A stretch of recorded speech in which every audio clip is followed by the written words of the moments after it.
And let me go straight to Aqaba border crossing in Israel. That's where Ankit Tyagi is joining us live. Ankit, what do you see around you? Well, Maria, let me first tell you it's been a very long journey from India to reach Israel. As you remember, all the airports are shut. Through Jordan, we have made our way, and it's a very tedious process. The security situation in Israel is very, very, on high alert at this moment, and it took us many hours to try and go through the Aqaba crossing. I'm right now just 5 kilometers from that crossing because we are not allowed to shoot the border, near the border. And we are in Eilat. This is a small town here in Israel, and we are trying to make our way to Tel Aviv. Now, let me very quickly tell you what we have gathered so far.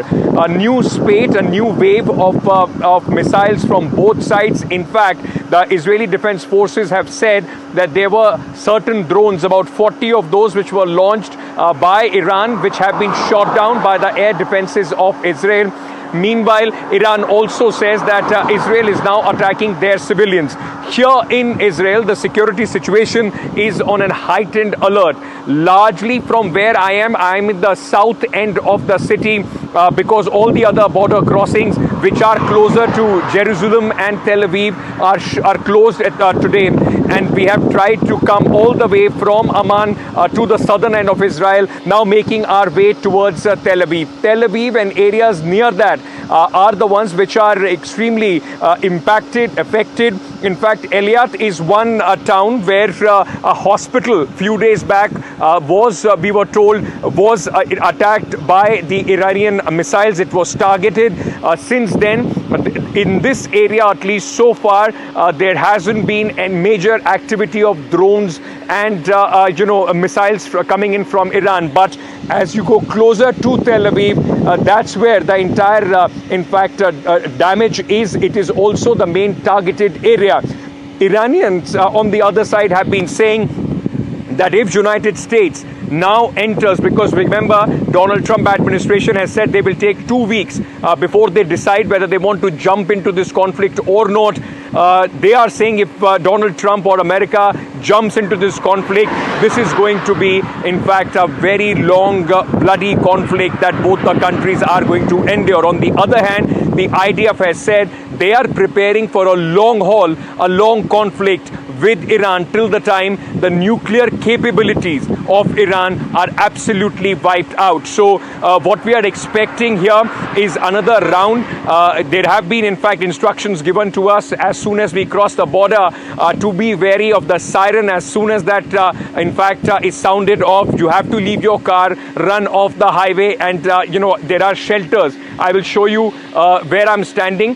This is a bus station, and what you see, this one is going inside a shelter, and these are the kind of shelters which are there constructed all across on the highways in Israel. So if the siren is sounded off, I will have to make my way inside one of these shelters to be till the time the siren it does not go completely is sounded off. So this is a tricky situation at this moment, as NDTV now on the ground reporting from the heart of this conflict, which has this pitched battle between Iran and Iran and Israel has in fact put the entire world on tenterhooks. And we are right in the heart of this conflict, trying to get our viewers the latest updates here on NDTV. Ankit, before I let you go, a word also on the fact that Israel has carried out second wave of airstrikes and has gone ahead and targeted Iran's Isfahan nuclear facility. And that happened shortly after Tehran launched a volley of 5 ballistic missiles towards central Israel overnight. And this looks like a war which could be a prolonged war. When of course, you have just crossed over and entered Tel Aviv.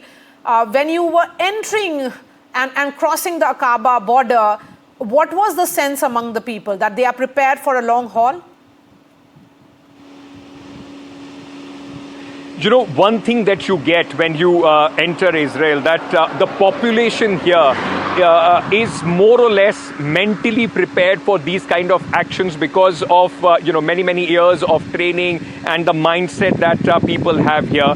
There is full support when it comes to Iran from the general population. While we were coming in talking to them, most of the people saying that you be safe and look for the warning signs. But largely, I did not see any resistance to this whole idea of trying to wipe out. People do believe that Iran was closer to, in fact, making a nuclear bomb, and that is why all these strikes by the Israeli army and the Israeli defense forces are justified. So that's the sense as far as people are concerned. Like you said, a volley of 5 missiles from Iran, but remember, it's a spiraling impact. Iran accuses Israel of starting this by attacking their civilian nuclear facility, is what they claim.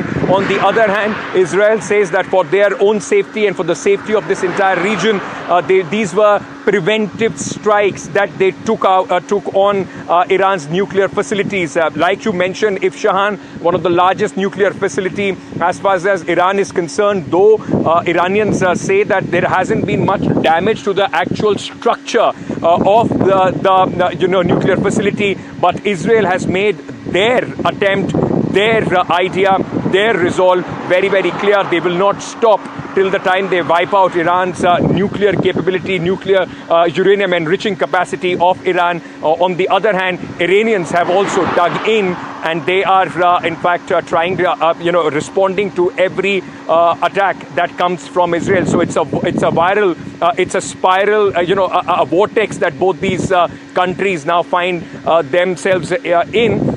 Till the time there is international pressure or some sort of mediation, it only seems things are going to escalate from here, Maria.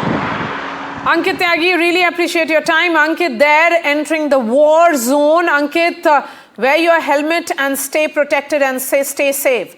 We will keep coming to you through the next few days. So thank you so much for joining us.